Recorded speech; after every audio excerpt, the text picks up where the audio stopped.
It started with something very ordinary, a mild toothache ignored for the days. But then things changed. He couldn't swallow, his voice turned muffled, saliva began to drool. He rushed to the emergency. On examination, the doctor observed a bilateral hard, broad like swelling under the jaw, pushing the tongue upward and silently narrowing the airway. This is Ludwig angina. It's one of the most dangerous dental emergencies. Ludwig angina is a bilateral, rapidly progressive, life threatening cellulitis involving the sublingual, submental, and submandibular spaces, most often of dental origin with a high risk of airway compromise. It's named after Wilhelm Friedrich von Ludwig, the German physician who first described it in 1836. The most common cause is a dental infection, usually involving the lower molars because the roots of second and third molars extends below the mylohyoid line. Any breach in the floor of the mouth caused by any trauma or surgical complication, mandibular fracture can trigger the dangerous spread. Sometimes even a tongue piercing can become the starting point. It's more common in the people with diabetes, immunocompromised states, or poor dental hygiene. The infection is spread through facial planes causing cellulitis. To understand its spread, we must follow the anatomy of these planes where loose connective tissue allow rapid spread. The key is mylohyoid muscle, which divide the sublingual space above from the submandibular space below, but not completely. Posteriorly, a gap remains from where infection spreads.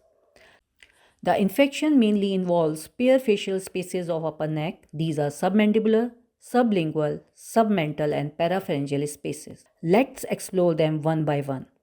The submandibular space is bounded superiorly by mylohyoid muscle, inferiorly by hyoid bone and superficial layer of deep cervical fascia and platysma, anterolaterally by body of mandible, medially by anterior belly of digastric muscle.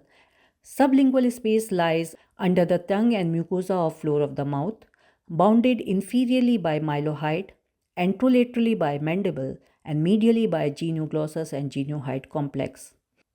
The submental space is a small midline space below the chin between the two anterior belly of digastric muscles, bounded anteriorly by inferior border of mandible, posteriorly by hyoid bone, superiorly by mylohyoid muscle, inferiorly by investing layer of cervical fascia. These spaces of neck are connected like corridors.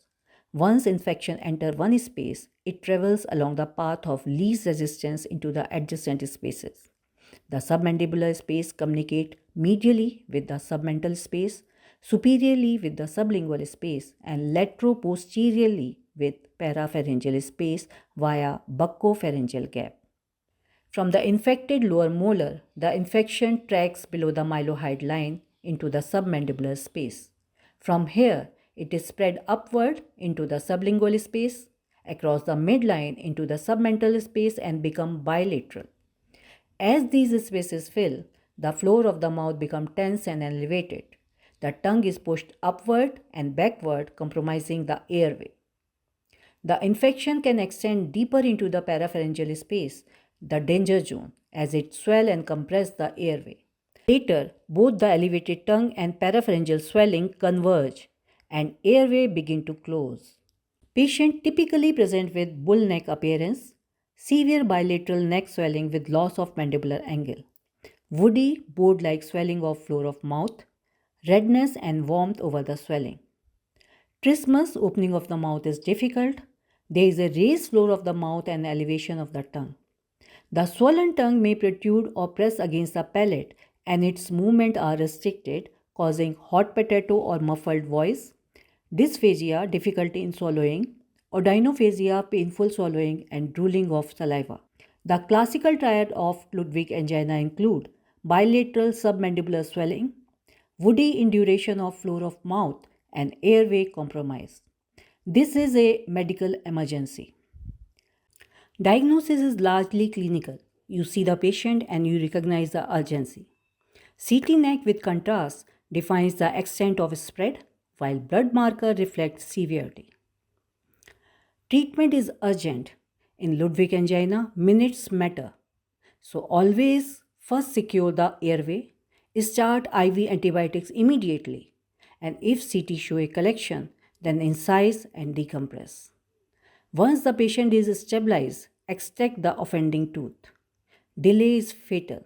The most feared complications are airway obstruction, descending mediastinitis, septic shock, aspiration pneumonia, and even death. Ludwig angina reminds us a small tooth infection can threaten an entire airway.